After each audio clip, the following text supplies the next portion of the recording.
Hello, hello, hello. This is Lucid Dream Infinity. Andrew here. I like to start all my videos with an explanation of what lucid dreaming is. A lucid dream occurs when you are asleep and you're having a dream, and you sort of look around and come to realize that you are dreaming, right? So lucid dreaming is an awareness. It's a type of a realization that occurs that you're having a dream while you are asleep and dreaming. And so once this realization, once this awareness has occurred, it becomes possible to do all sorts of different things like flying or breathing underwater. You can do virtually anything that you could possibly imagine. So that's what lucid dreaming is. I wanted to do a video today on dream characters because dream characters are such a big part of both regular non-lucid dreams and lucid dreams as well. As far as, I myself, all of my dreams have dream characters in them. I'm very, very rarely alone in my dreams, and from what I've read and what I've learned and what I've gathered, that seems to be the case for a lot of people. Most people are very rarely alone in their dreams. Most of the time there are other dream characters in their dreams with them. Not necessarily human, they can be animals, they can be different types of beings, whatever it is. So anyway, these dream characters play a very large role in the world of dreams.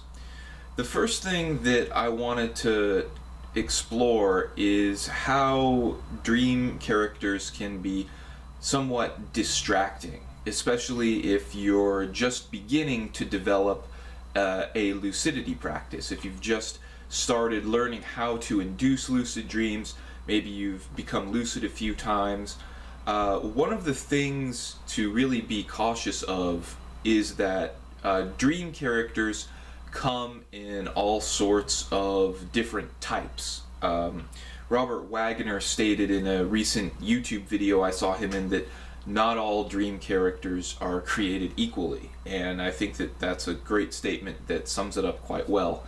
And so this is because dream characters come in all sorts of varying levels and varying types of purposes and intelligences and all sorts of different things. So if you become lucid in a dream and there's a dream character there and you engage in a dialogue with that dream character, one potential risk with that is that it becomes very easy to sort of get distracted by talking to that dream character, and in that way you can lose your lucidity, which is a really kind of a disappointing thing.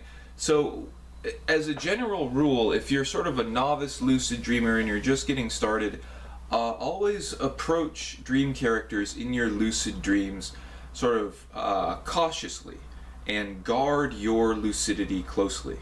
And there's a number of things that you can do to help with this.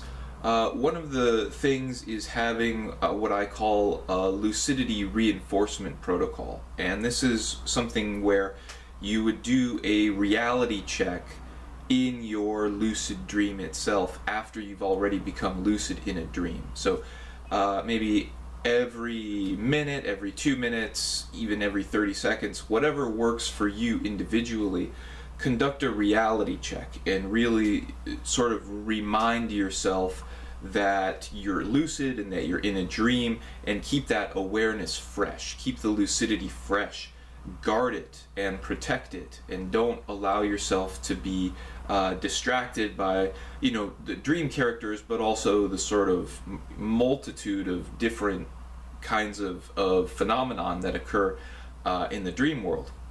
So having said that about dream characters and that they can be somewhat distracting, and that they come in all sorts of different types and different purposes and things like that, having said all of that, dream characters can be some of the most incredible, wonderful, and insightful sources for information, knowledge, advice, wisdom, things like this. Just as one example of this, Stephen LaBerge wrote in his book Exploring the World of Lucid Dreaming, he published some letters that lucid dreamers had sent him from all over the United States.